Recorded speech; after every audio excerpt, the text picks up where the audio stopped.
So in a way, AI can play many roles of marketing. It can write for you, copywriter. It can write a strategy for you, strategic planner. It can do a mock interview, okay, so it's an interviewer. It can design images for you, so it's a graphic designer. It can even write a code.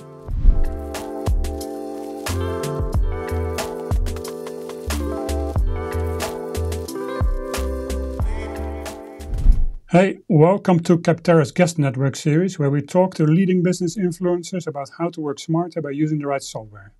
I'm Niels Juist. B2B marketing tech consultant and author Pam Didner is joining us today.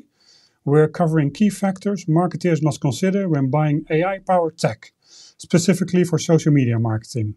Hi, Pam. Thank you so much for having me. It's wonderful to be here. Yeah, wonderful that you're here. So, Pam, in a new Capterra survey, 76% of marketers say their company will increase spending on generative AI tools over the next 18 months. What's driving this demand? What is driving the demand? I have two words for that answer. One and many. First of all, I love ChatGPT, and everybody does, or any kind of the bot tools like Copilots, Gemini, and so whatnot. The reason that everybody loves it, that's because when you ask a specific question, ChatGPT delivers one answer. One. You can ask any question, but you get one answer. Humans in general, we don't like many choices. If there's too many choices, we're like, oh my God, we're overwhelmed, I don't know what to choose, right? When you have one answer in front of you, you make a judgment call and say, is that a good answer? Is that a bad answer? Is it good enough? Okay, can I use it? Then you move on. One. The second thing is many. Based on many answers or many questions, that AI can actually help you or answer. They can answer different types of questions. So you ask, it answers. So in a way, AI can play many roles of marketing. It can write for you, copywriter.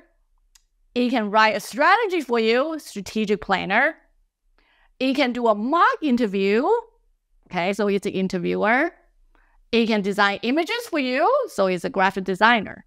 It can even write a code. It's a coder. So there are many roles that AI plays because the ability to answer so many questions.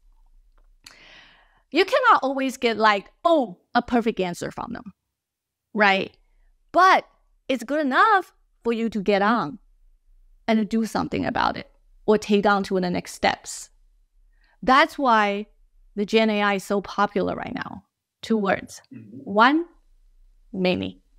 And what do you think are some pros and cons of using freely available GenAI tools on the web instead of dedicated marketing software with built-in AI functions?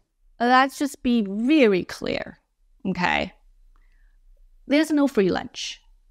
So if you are using something that's free, in general, it has limited features.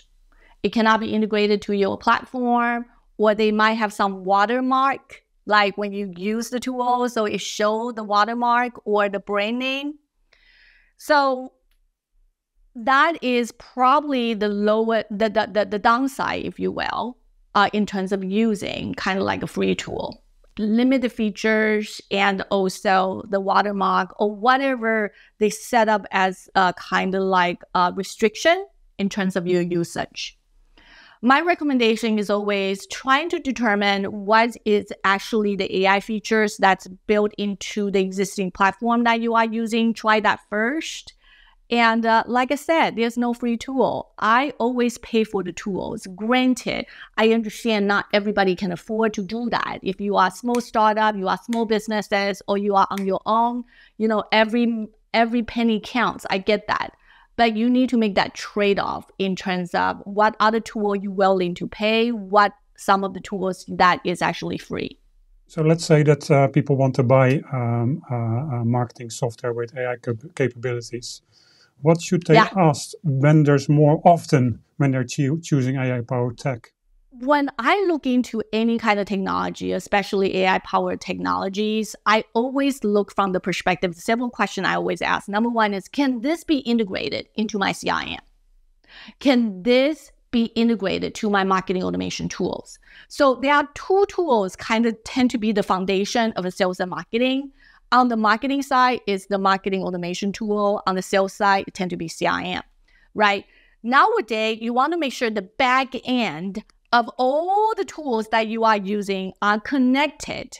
That allows data to flow from one system to another.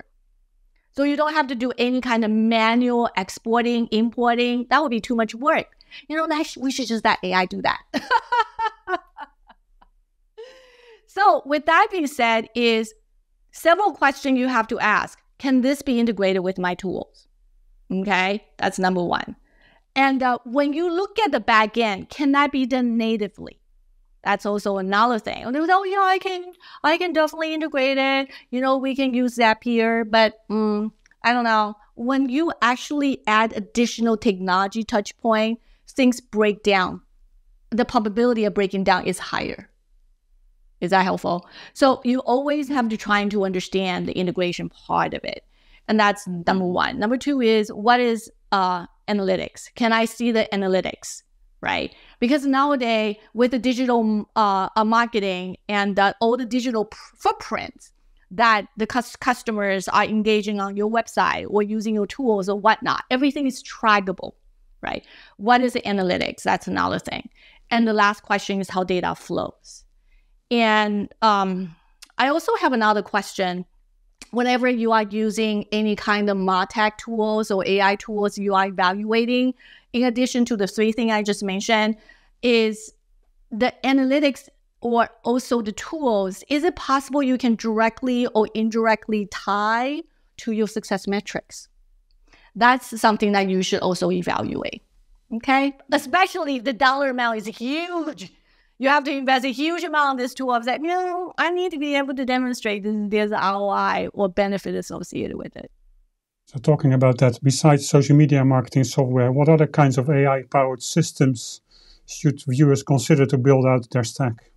When you are thinking about what kind of tool that you need to build into your stack, it really depends on what kind of marketing channels you use. If you use email marketing, chances are you have to build some sort of stack that will pave or automate your email marketing workflows. And if you actually, say, do pay media, and you have to work probably an agency or whoever is doing your pay media, you make sure there's analytics that you can be integrated and see or can be translated, a transport to your, say, marketing automation tools, right? So any kind of MarTech tools that you are evaluating, you need to think about it in terms of what are the channels we are using in relationship to the campaigns, okay? So I cannot give you a specific answer, but there's one tool there's almost everybody needs is digital assets management tool.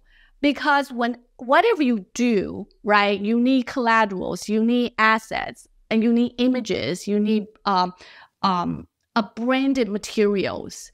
And that needs to be stored in one centralized place. And then everybody can access no matter what you do. And I think having a solid digital asset management tool is almost a must in addition to the marketing automation tools and the CRM.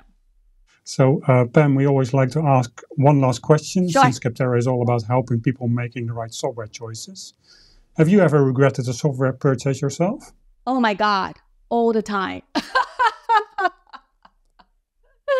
So I want to talk about this at the enterprise level and also individual level, okay? So when I was working in big corporations, and we use Capterra to do an initial selection of the vendors. So you kind of you go into Capterra and kind of look into a lot of software and you kind of check it out. And then you make a list. Once you have that list, you obviously do the whole interview process. You have the vendors come and do demos. Yay, right?